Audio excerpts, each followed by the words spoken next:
Tere siit Euroopa Parlamendist Brüsselist, on rõõm kõiki tervitada Brüsseli uudistega, mis on toimumas Euroopas, aga samas, mis on toimumas ka Eestis. On neljapäeva õhtupoolik juba, kell on saamas 6 siin, 25. september ja homme hommikul hakkan tagasi lendama Eestisse, et kohe minna tegema ka valimiskampaaniat tänavate peal.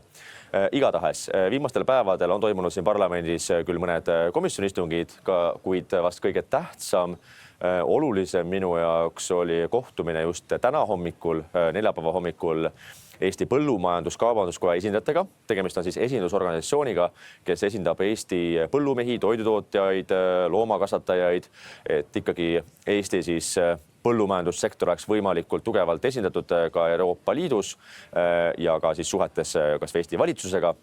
Ja teemaks oli loomulikult siis uus eelarveperiood. Nimelt, kui kunagi aastakümneid tagasi ühes süsteemis olid 5-aastakuplaanid, siis Euroopa Liidul on 7-aastakuplaanid. Sellest me oleme ka varem rääkinud nendes samades ülevaates ja videotes.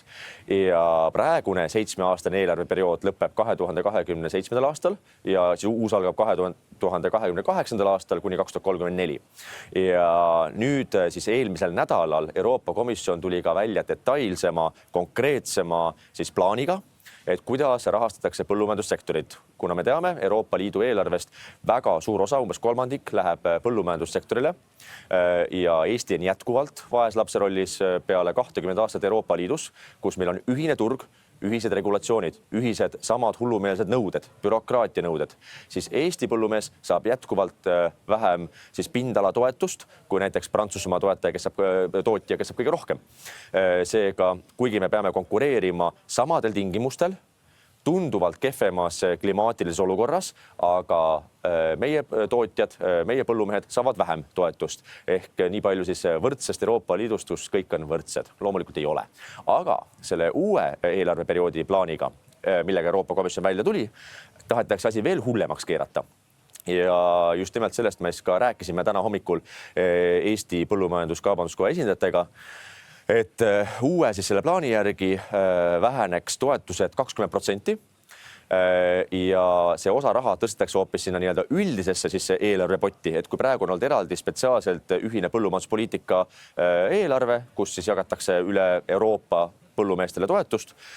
Riigid saavad küll erinevates suurusmahtudes, aga siis tahetakse see suurem osa raha tõsta hoopis sinna üldeelarvesse, kus siis ettevõtjad hakkavad konkureerima üksteisega, et toetust saada. Aga see tähendab seda, et põllumehed sisuliselt peavad hakkama konkureerima kas IT-ettevõtjatega, muu majandussektori valdkondadega, mis absoluutselt ei ole tervemõistuslik, kuna toidu tootmine on osa riigi julgeolekust. See on osa ka regionaalpoliitikast ja see sektor ei ole mitte kuidagi võrreldav teiste majandusharudega, kus samuti siis ettevõtjad konkureerivad Euroopa Liidu toetuste peale. Ja kõige hullem loomulikult on see, et Eesti valitsus pole sellest absoluutselt aru saanud, vaid nemad ütlevadki, aga sellest polegi mitte midagi halba, täiesti normaalne. Nii et meil on päris suur probleem niikuinii toidu tootmisega Eestis. Kui me vaatame kas praegu olukorda näiteks Afrika seakatkuga, kui me vaatame energeetika hindadega, kus Eesti ettevõtjatel ja loomulikult ka põllumehed, toidutootjad on ka ettevõtjad, kuidas nende elu on põhimõtteliselt tehtud niivõrd võimatuks, et väga paljud panevad uksed kinni, koondavad inimesi ja selle peale Jürgen Ligi ütleb, et aga ei peagi toidu hind odav olema, sest inimesed on ju paksud. Et meil on väga tõsine toidujulgeoleku probleem Eestis, pluss meil on probleem majandusega, mis on tuksi keeratud just nimelt Reformierakonna juhtimisel ja nende nahaalsusel.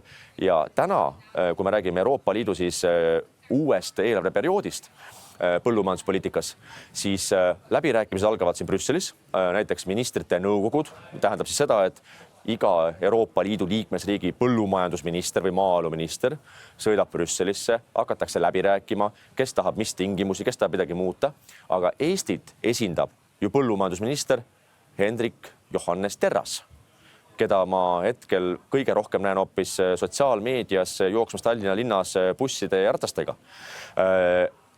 Ja absoluutselt mul ei ole mitte mingit usku, et Eesti 200 esindaja maaeluministeeriumis või põllumajandusministeeriumis ja ka antud minister suudab üldse adekvaatselt aduda seda olukorda, kus on täna Eesti loomakasvatajad, põllumehed, toidutootjad ja kuidas tahetakse põhimõtteliselt neid veelgi rohkem auku lükata võrreldes teiste Euroopa Liidu liikmesriikidega. Nii et olukord on halb, väga halb.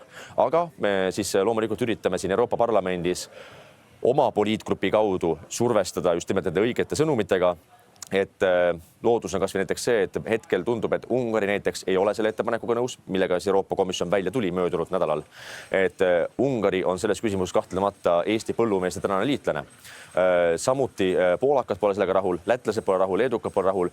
Samuti ma saan rääkida itaallastega, kuna Itaalias on valitsusparteiks ju Itaalia vennad, Fratelli Italia, kes on just nimelt konservatiivide ja reformistide fraktsiooni inimesed, kuhu mina ka kuulun. Nii et me üritame hakata siis lobitööd tegema just nimelt Eesti põllumeeste nimel läbi teiste riikide saadikute, et me saaksime seda olukorda kuidagi leevendada, sest kahjuks Eesti valitsus absoluutselt ei tee, nad isegi ei saa aru, et Eesti põllumajandussektoris on probleem ja see probleem aina suuremaks, kui praegune kava peaks läbi minema, millega Euroopa Komisjon välja tuli. Seega see on olnud põhiline tegevus praegu viimastel päevadel mul siin, aga samal ajal käib ju Eestis valimiskampaania aina suuremate tuuridega. On tulnud ka reitinguid välja, et kes juhib, kes ajab kedagi taga reitingutes. Igastahes Tallinnas loomulikult Eesti Keskerakond võidab. Küsimus on selles, kui suurelt ja et kas me suudame saavutada siis ka selle totaalse enamuse ehk vähemalt 40 kohta linnavolikogus. Nagu teate, mina kandideerin Tallinna kesklinnas. Ka mul on kampaania käimas nii sotsiaalmeedias kui ka tänavate peal. Plaanin teha ka ukselt uksele kampaaniat, et vähemalt 200 kodu isiklikult läbi käia. Minu kandidaadi number on muidugi 314, nii et kõik kesklinna elanikud olen väga tänulik, kui toetate mind valimistel. Ja kui on vahepeal räägitud, et siin mingid Euroopa Parlamendi liikmed on peibutuspardid ja ei nemad volikokku päriselt tule, siis mina olen päriselt volikogu liige ka praegu, ma ka jätkan volikogus, kui valija loomulikult valib mind. Nii et minu puhul on vähemalt kindel see, et ma ei ole part, kes üritab hääli koguda ja siis saadab valijad pikalt ja ütleb, et ei, ma volikokku ikkagi ei tule. Nii et kindlasti tuleb minna valima, iga hääl loeb ja kuna me teame, et juba 1,5 aasta pärast on Riigikogu valimised ja see on juba kriitiline, väga kriitiline hetk Eesti riigi tuleviku jaoks ja rahva jaoks, kus Reformierakond tuleb saata iga hinnaga opositsiooni, tuleb algatada uurimised ka praeguste ministrite tegevuse üle, tuleb algatada uurimised Jürgen Ligi tegevuste üle, mis puudutab Danske panga rahapesuafääri, kus mitmeid miljardeid eurosid pesti musta Vene raha läbi Eesti. Samal ajal Jürgen Ligi ei teadnud mitte kui midagi. Samuti, kui me räägime kas või koroonapandeemia aegade tegudest, mis puudutab Karmen Jollerit, tänast ministrit. Nii et see on väga kriitiline hetk just nimelt kogu meie tuleviku jaoks Riigikogu valimised, aga selleks, et Riigikogu valimistel oleks Eesti Keskerakond, kes täna on tegelikult ainus tugev alternatiiv Reformierakonnale, et Eesti Keskerakond oleks võiduvõimeline maksimaalses löögivalmis 2027 juba 18 kuu pärast, siis selleks me peame tegema võimalikult kõva tulemuse ka kohalikel valimistel üle Eesti. Meie nimekiri on väljas 51 omavalitsuses, seega enamus kohtades üle Eesti on võimalik valida Keskerakonna kandidaati ja loomulikult tuleb valida igal juhul ka Tallinnas, sest praegune Ossinovski juhitud linnavalitsus tuleb minema saata, sest see, mida nad on teinud aasta ajaga, on lihtsalt kohutav. On see liikluse tuksi keeramine, parkimiskohtade kaotamine, korruptsioonihõngulised hanked tänavapinkide ostmiseks, erakooli ostmine linna raha eest linnale, kus käivad tippsotside enda lapsed. Et kõik need asjad, mis on tehtud võimalikult halvasti. Seega Keskerakond tuleb tagasi, aga hea on see, kui tuleks võimalikult tugevalt tagasi, et olla võiduvõimeline ka Riigikogu valimistel. Ja lõpetuseks laupäeval toimub meeleavaldus Tammsaare pargis kell 12, kui me rääkisime just Eesti põllumajandussektori olukorrast, siis meeleavalduse mõte ongi just nimelt anda võimalikult tugev sõnum Eesti inimeste poolt valitsusele, et toiduhind tuleb alla tuua. Asjaolu, et kõige elementaarsemate toiduainete käibemaksumäär on 24%. See on täpselt sama määr, nagu on viinapudelil või suitsupakil või ükskõik millisel muul kaubal. Siis ka toiduainetel, saial, leival, piimal on ka 24%. Ehk see käibemaksumäär tuleb alla tuua. Kui Jürgen Ligi väidab või mõned Reformierakonnad väidavad, et see tegelikult ei kajastu lõppehinnas, kuna siis hoopis kas kaupmehed või siis ettevõtjad panevad selle vahe endal taskusse, siis vabandust, milleks on olemas Konkurentsiamet? ehk et see on ka poliitilise kontrolli küsimus, kas Konkurentsiamet täidab oma tööülesandeid ja ka siis reaalselt kontrollib, et kas maksulangetus kajastub ka tarbijale lõpphinnas poeletil. Ja teiseks, kui ta isegi ei lange just nimelt selle protsendimäära võrra, mida langetatakse maksu, siis kui see kergendab kas või Eesti toidutootjate elu mingilgi määral, siis ka see ei ole halb. Kui me räägimegi just nimelt olukorrast, kus Eesti toidutootja on pandud sellisesse kriisi Reformierakonna juhitud poliitika tõttu, siis ka neile hingetõmberuumi andmine läbi maksulangetuse on väga suureks abiks. Aga selleks, et seda teha, tuleb tulla välja, tuleb selgelt tulla meeleavaldusele ja nõuda, sest vastasel korral ei juhtu mitte midagi. Kerge on sotsiaalmeedias kommenteerida, saunas kiruda, minna maja taha ja taguda seina ja öelda, et pagan küll Reformierakond, aga siis lähed tagasi tööle, maksad makse ja kirud omaette. Sellest ei ole kindlasti abi. See, mis alati aitab survestada kõige efektiivsemalt, on avalik surve. Võimalikult tugev poliitiline surve ja loomulikult karistada ka neid samu röövleid valimistel juba 19. oktoobril. Tuleb karistada ka kohalikel valimistel, sest kohalikud valimised ei ole ainult kohalik küsimus.